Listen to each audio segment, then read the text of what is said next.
Hey, what's up?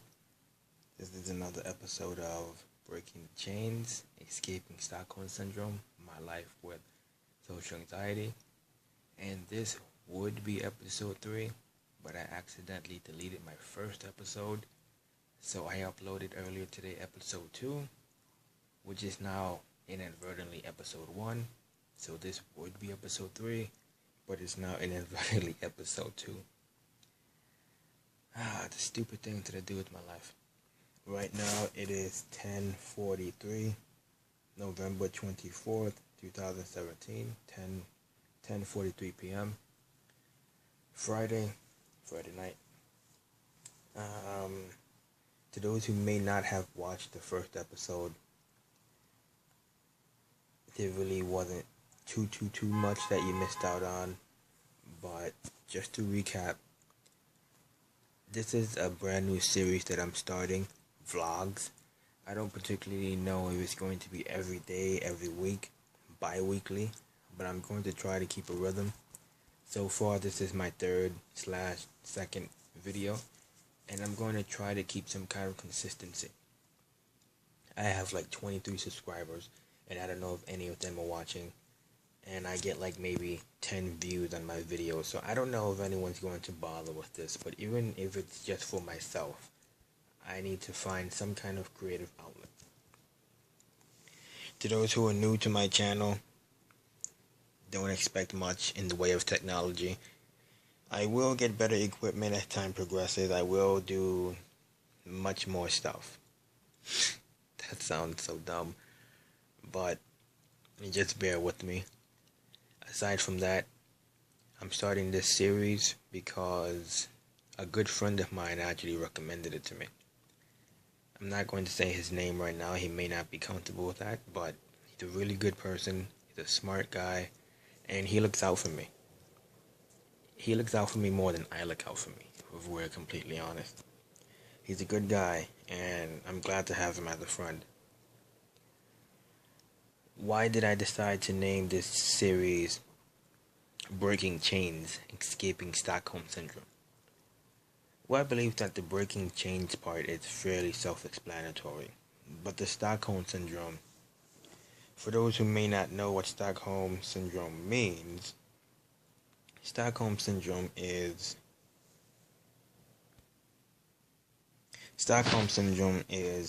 feelings of trust or affection felt in certain cases of kidnapping or hostage taking by a victim toward a captor.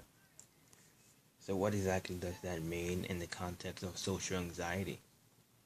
Well, social anxiety is holding me kidnapped, is holding me hostage. I have lost out on jobs, I have lost out on classes, I have lost out on relationships, and I'll elaborate on that a little bit. I have lost out on life, time with family, time with friends. A childhood friend of mine recently got married, and I missed it. I should not have missed it. It's one of those things where it lies to you straight to your face.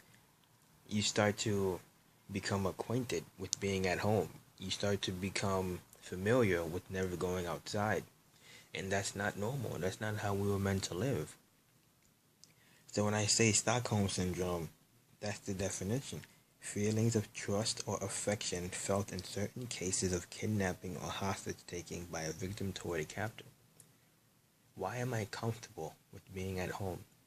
Why did I allow myself to become so familiar with losing out on my life? Why am I okay with missing out on everything? Why is a person okay with being kidnapped? Why does a person feel affection towards their kidnapper? I think that you can see the parallels. I don't know if anyone else has used that analogy. If they have, then, shout out to them. I'm not trying to steal anyone's credit.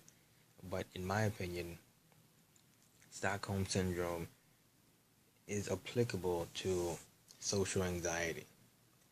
I missed out on so many things. I was in college, and I was on the dean's list for academic excellence. And where am I now? I'm in my room.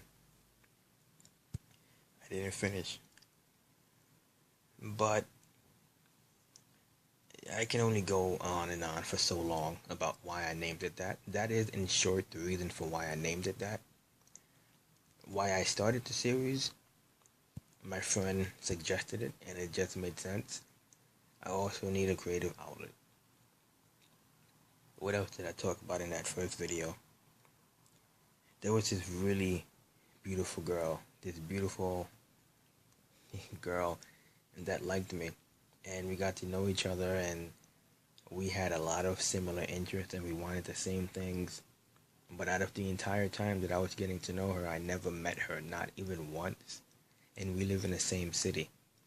And I'm fairly certain that it is my social anxiety that drove her away from me.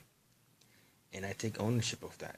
And I can say that this may not be a very vegan phrase, but that's kind of the straw that broke the camel's back. I can no longer allow social anxiety to take my happiness from me. It will lie to you straight to your face. I cannot do that anymore.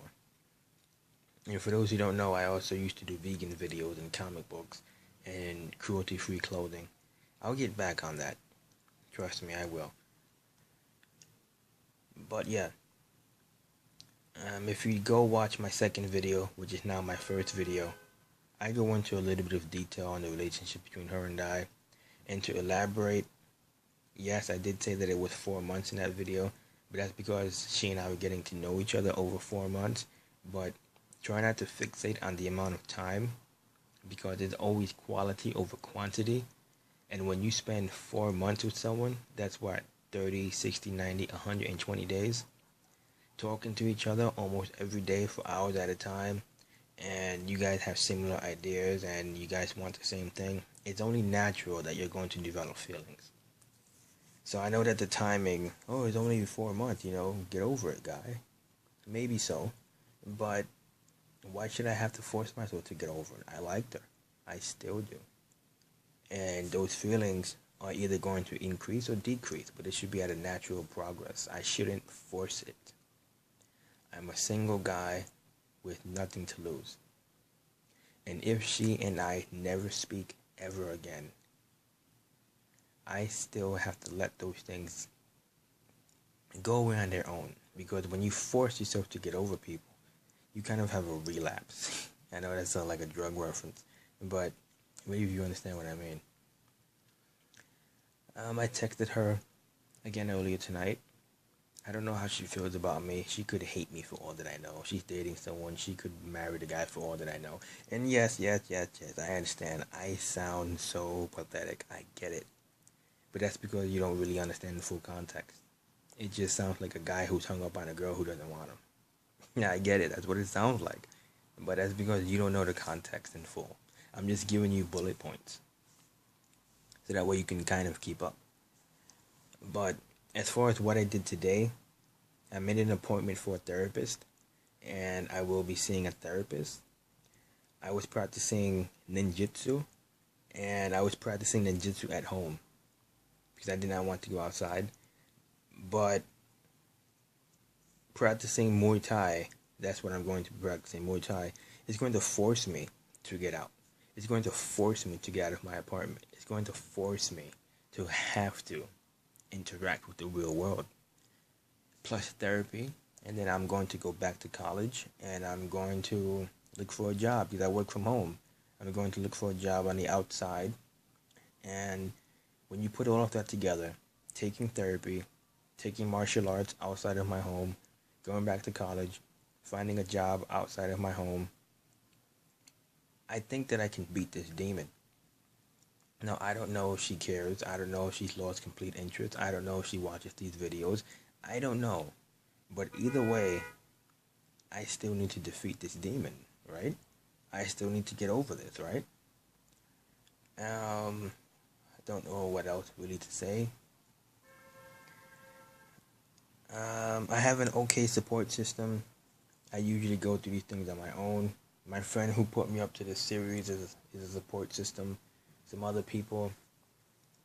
But I want you to all know that I'm not dogging that girl. I'm not insulting her. I understand why she left. But to be completely honest, she knew me and she knew enough about me to understand the situation. And I do think that it's a little bit unfair that she left me when I needed her the most, when I was the most vulnerable. I can understand if I did absolutely nothing and let it consume me. I can understand if I didn't have any ambition and I did nothing to move forward in life. But I was in college and I was working from home and I was doing something. And what people don't understand is that mental illness is very stigmatized and it's very shamed. And when you have depression or you have ADHD or you have autism or you have social anxiety, people almost have this idea, come on, get out of it. I can just snap my fingers, right? If someone has obsessive compulsive disorder and they wash their hands 1,000 times, telling them to just stop doing it isn't going to get them to stop doing it. And I think that I say this with all due respect to her. I think that maybe since she knew what she was getting into and she understood that I'm at least working on it by taking the martial arts classes, that I'm at least trying, I think that maybe a little more patience would have been appreciated, because she did leave me at a time when I was very vulnerable and it left me in a depression. But again, I'm not going to give out her name. I'm not going to give out who she is. I'm not going to give out how she looks. I'm not going to give out anything like that, because it's not in any way to offend or disrespect. You need to know these points only because you have to understand the context of what my past few months have been like that led up to this point. You need to know these points only because you need to understand why I say that it was the straw that broke the camel's back. But you don't need to know anything else, because I want to respect her and respect her privacy, and it's not about insulting her. It's about telling you my side of the story and why I pursued therapy, or why I decided to continue on with this channel, or why I continue with this series. Because social anxiety is very ugly. And when you lose a great girl, it hit home. And of course, it's only natural. People are going to ask, well, she knew, why did she leave? So that's why I have to go into a little bit of detail. It's never to insult or dog her. It's only to give some context. I don't know what else to say.